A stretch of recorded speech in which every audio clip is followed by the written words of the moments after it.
Russian President Vladimir Putin gave his long-awaited annual State of the Nation address this Tuesday, just days before the one-year anniversary of Moscow's invasion of Ukraine. In his two-hour-long speech, Putin slammed the West and also made a series of claims. But what's true and what's false? Let's take a closer look. First of all, one of the biggest themes in Putin's speech was that the Russian economy withstood Western sanctions. He claimed that Russia's GDP decreased by only 2.1%, while the IMF predicted a 12% fall. And it's true that the percentage announced by Putin is close to the 2.2% estimate in the latest report of the IMF, as you can see on this chart. But Russia is still the worst performing country compared to the others, but the numbers are nowhere close to what experts predicted. However, some analysts have cast doubts on the reliability of this Russian data.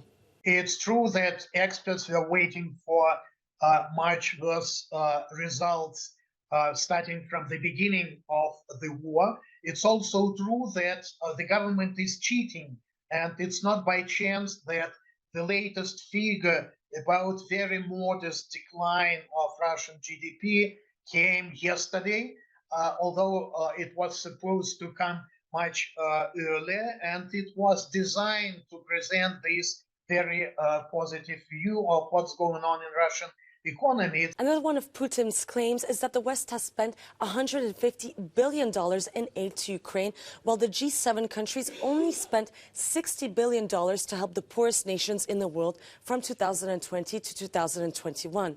Well, according to the Ukraine support tracker, we found that it's true the West has pledged approximately $144 billion as of January 2023. But when looking at the OECD statistics on aid to developing countries, the president's statements are far from true. In 2021, the G7 contribution was approximately $128 billion in aid, more than twice as much as Putin claims. Finally, Putin also slammed a brigade of the armed forces of Ukraine called Edelweiss, saying that this name was used by Nazis during the Holocaust. But what's interesting here is that just a few years ago, the Russian National Guard also had their Edelweiss unit until they changed the name in 2016. And another Edelweiss unit was created as part of the special forces of the Altai Republic in southern Siberia, which existed at least until 2018. For more fact checks and debunks, please check out our website, Euronews.com.